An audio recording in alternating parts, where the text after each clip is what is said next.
Welcome, everybody, to the post-draft discussion for the 2024 Mills and Friends Fantasy Football League. I'm your commissioner, Scott Mills, and I heard some feedback from people saying, Scott, I miss the old Yahoo post-draft analysis that the automated system from Yahoo would send us after our draft. And it would grade your draft, and it would make some pretty good jokes about, you know, hey, this is like about, hey, you drafted this player way too early, or hey, you got really good value on these players, and it would make some good jokes and poke fun at you and do all that stuff. So I might not be able to have the same level of comedy as what Yahoo system has, but I can at least provide a little bit of entertainment and a little bit of post-draft analysis and some of the interesting things that I thought happened in the draft that I will go over with y'all today. So I hope you enjoy some of this content.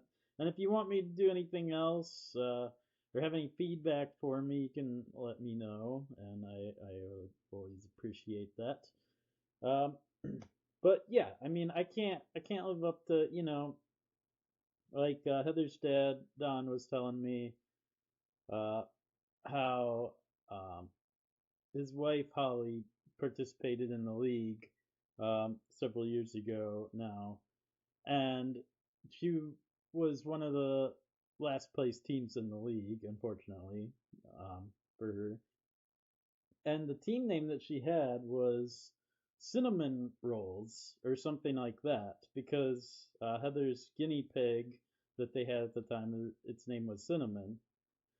And then after she lost, like I think the Yahoo system was like, um, there was some analysis. It might have been the post draft analysis where it didn't like it and gave her a bad grade for it, and it made a comment about seemingly the team name, and it's like maybe you should spend more time focusing on fantasy football than baking cinnamon rolls. Which I mean, I like cinnamon rolls though, so I'm okay with people who want to spend time baking cinnamon rolls too. But yeah, I mean, I thought that was funny. I can't live up to that, but we'll try to. So what I got up in front of me here, and I noticed on my last stream some of the stuff was a little bit small, the text on the screen. So I tried to zoom in a little bit. I got some zoom that I can make the text a little bit bigger. So hopefully people watching the stream uh, you'll be able to see some of the stuff that I'm actually talking about a little bit better now in this one. So I've got up here, this is our draft, all the cool, nice colors up here. So I'm just going to go through a few little facts here. So, number one running back that was drafted, Christian McCaffrey. No surprise. Number one overall pick in the draft. Not really a surprise. Um, the ADPs that I showed in the pre-draft, those had changed by the times that we had drafted because there's more leagues that had been drafting, and so those ADPs changed a little bit. So let me show you how what we drafted lined up to the ADPs from when I did my video last week, or maybe it was 2 weeks ago. But um, the pre-draft video had CD Lamb as the number one ADP pick. We ended up picking Christian McCaffrey. Christian McCaffrey was number two projected by ADP, so not too far off there. That was pretty close. Um,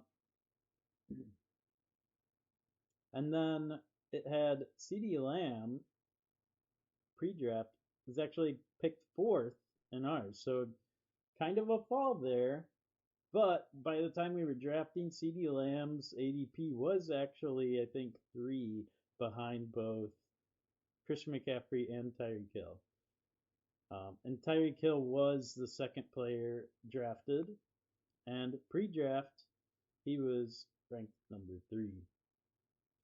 Um, Justin Jefferson pre-draft was ranked number 4, and he went 5 in our draft. So Justin Jefferson fell a little bit, but part of that's like I mentioned before, the quarterback and the injuries that he had last year. So it kind of makes sense that he fell to 5, but I still think it's a good pick. I like Justin Jefferson. He was the best receiver in the league there 2 years ago, and he probably would have been close to that, if not the best, last year if he hadn't gotten through those injuries. So regardless of quarterback, Justin Jefferson's he's gonna be productive, I think. So pretty good. And then Brees Hall. Brees Hall went then after that. Um, and pre-draft selection, it had Bijan Robinson going at that number 6 spot. Well, he was drafted number 3 in ours. So Bijan Robinson and um, Bijan Robinson was the second running back selected ahead of Brees Hall, but he was selected ahead of where pre-draft he was at. But Bijan Robinson, he's still got a lot of hype around him. He was still productive last year, but I don't think it was as productive as people were hoping. And people still expect him to be, a top 3 running back in fantasy. So people see a ton of potential in him. And I don't completely disagree. Okay, and then Brees Hall was the 6th pick. We had him at 7 in the pre-draft. Jamar Chase. Jamar Chase went 7 in our draft, and he was at 5 in the pre-draft. So far, through the first 7 picks, none of them lined up to what the pre-draft projections kind of were, ADP-wise.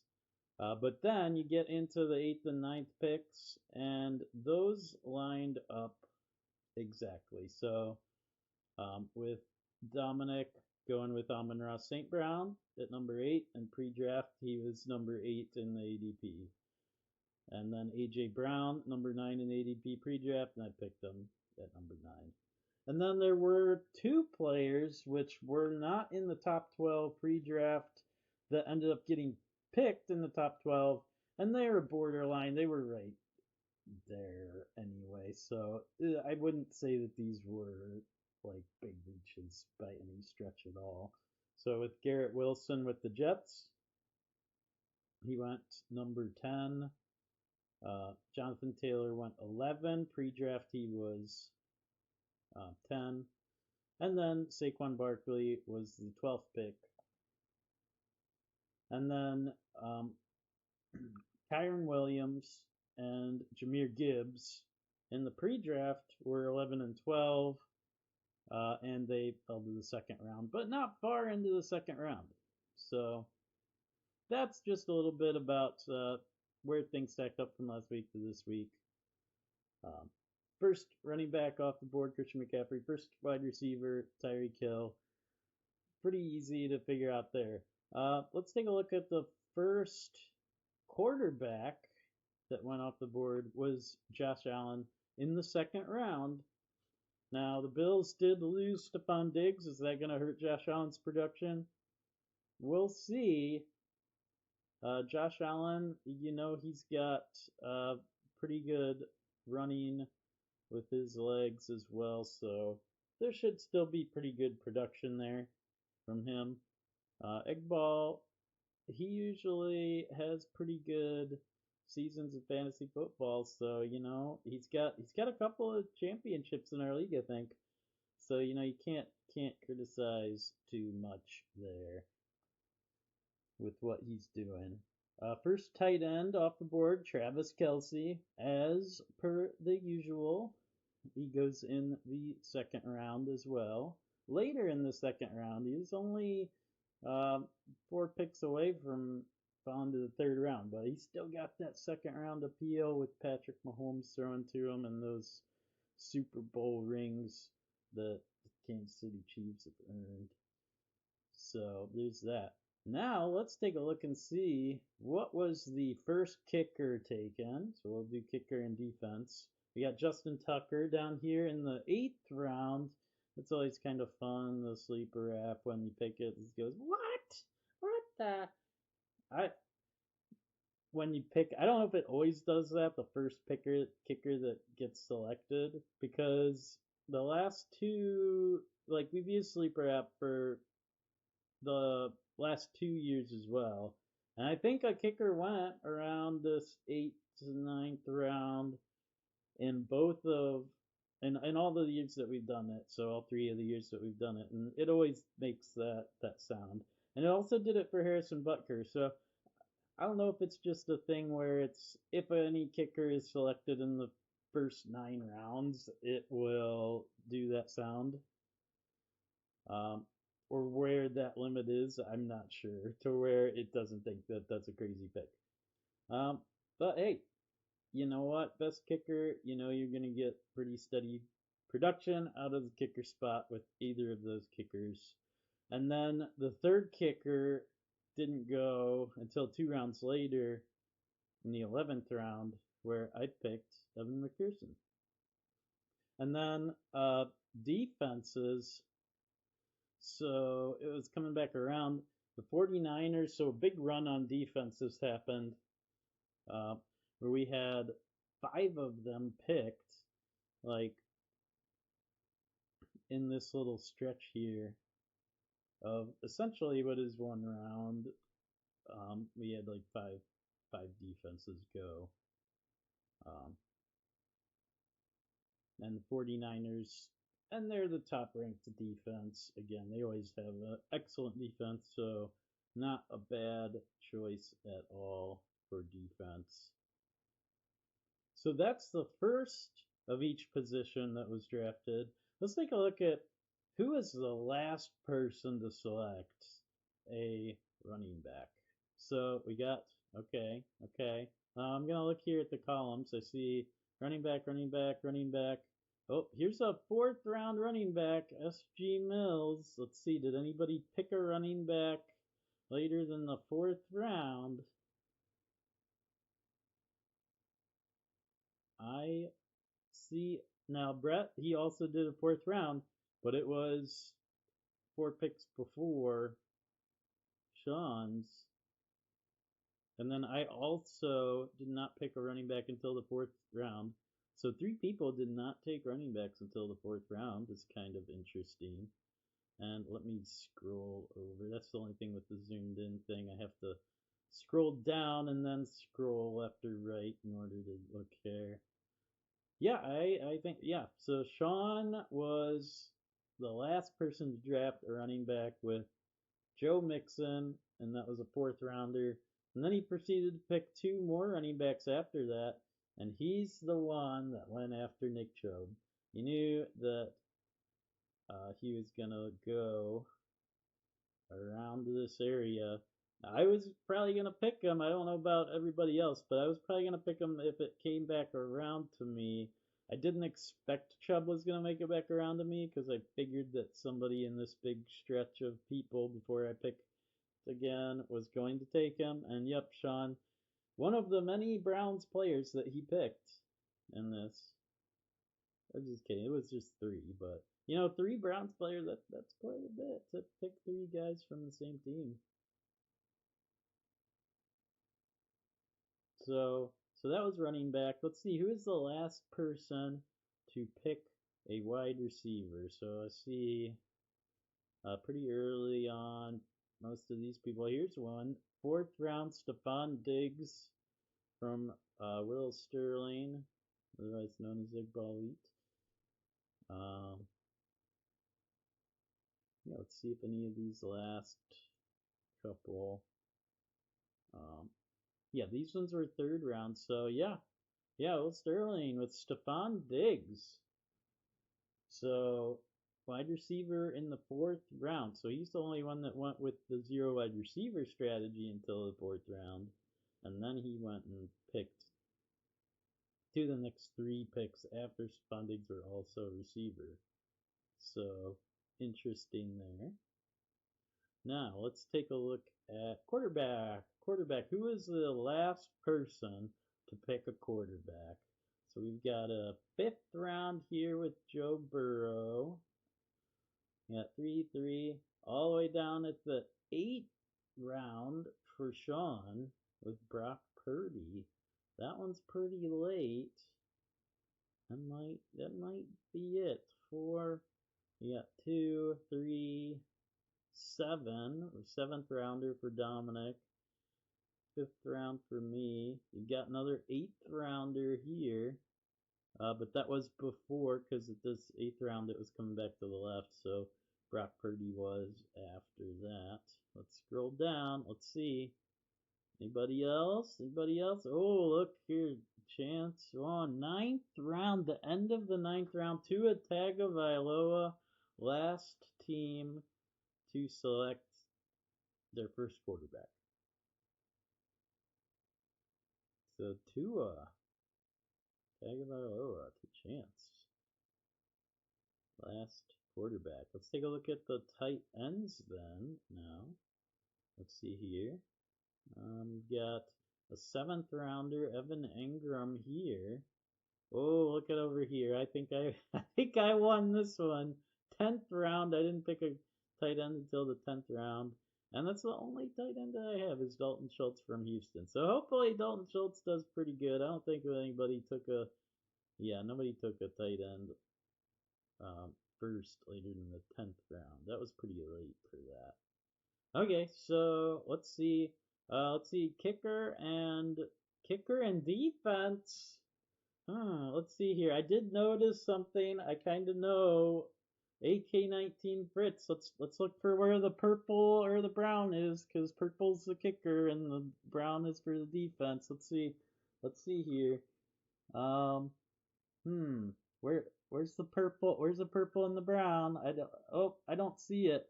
That's right. AK-19 Fritz didn't pick a kicker or a defense in any of the 16 rounds of the draft.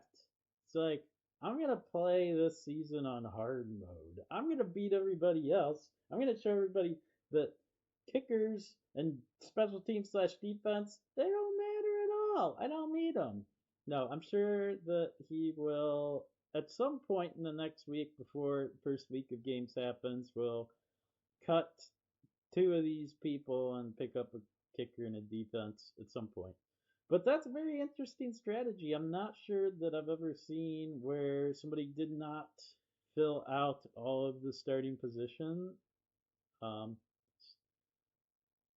in the initial draft before. So that's really interesting. Good job. That was entertaining. So that's that. Those are mostly the interesting things in the draft that I wanted to go over.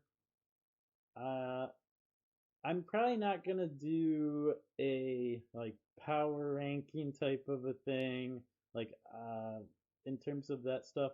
But what I am gonna do, I'm gonna look at the matchups. Not my matchup. I want to look at all of the matchups. Let's see if I can figure out how to do that.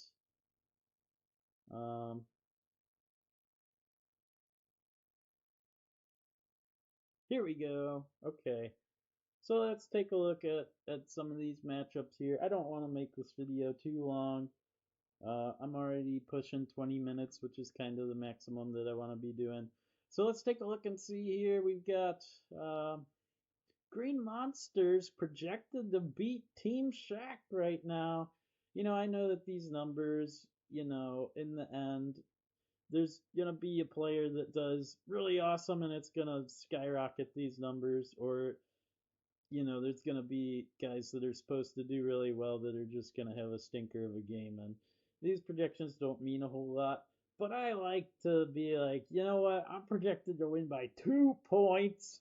I'm so much better before the week starts. And then, then you either get really disappointed, like, wow, my team did not live up to expectations at all. Or, wow, my team was so much more awesome than I thought it was going to be. So, yeah, you can really get that range of excitement there. just by watching these numbers, these meaningless numbers. And look at this. I think this is the closest projected matchup. You got Chance versus Wolves Warriors by just 300ths of a point. Chance is projected to be the winner. Not much more than just a 50-50 toss up there. It could be anybody's game. And then you've got playing on hard mode without a defense or special teams and kicker. You've got AK-19 Fritz. This is the biggest right now gap.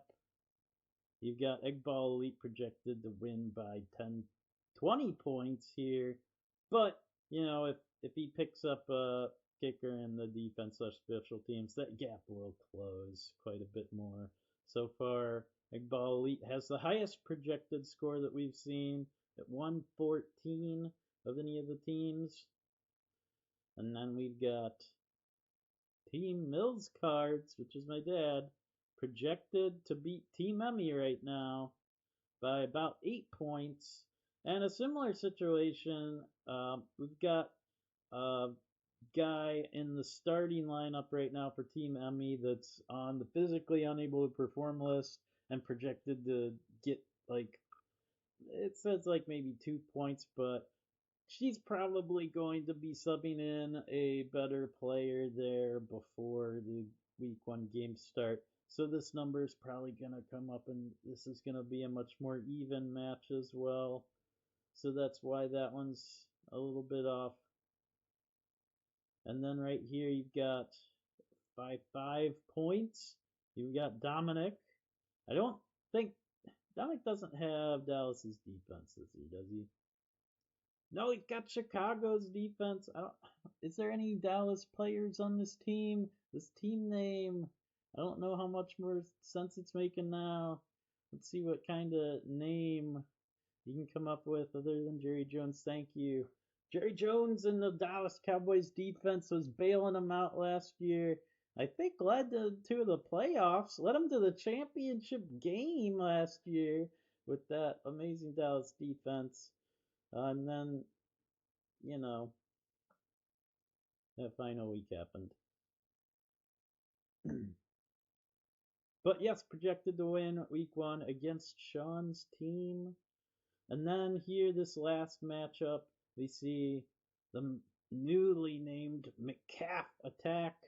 The #1 overall pick, Christian McCaffrey, naming the team after him. He's projected to win by 4 points. And this is the highest projected score of the week right here with Don Preston's Team McCaff attack at 116.17 points. So it all should be very interesting to watch as we go through. And I hope everybody likes the teams that they drafted. I heard from the Wolves Warriors, last year's champion, and he thought that Team Emmy, his wife's team, he thought that they drafted better than he did. So that's probably a good sign, Team Emmy. Your team is looking good. Other teams are scared of you. They're scared of you. You did a good job. Okay, so I'm hoping that everybody enjoyed. I'm gonna call it quits here. I hope you enjoyed this post-draft analysis, and I cannot wait for those week 1 games. We gotta wait a week and a half. So yeah, not this week coming up. There's no games, but then the week after that, there's a Thursday night game, and then there's a Friday night game, which is a new thing. Friday nights. I don't know if they're going to be doing Friday night football as a regular thing this year. If it's just this first week, they got a Friday night game. It'll be interesting to see how that goes as well. But everybody, have a good day. I hope you enjoyed this conversation.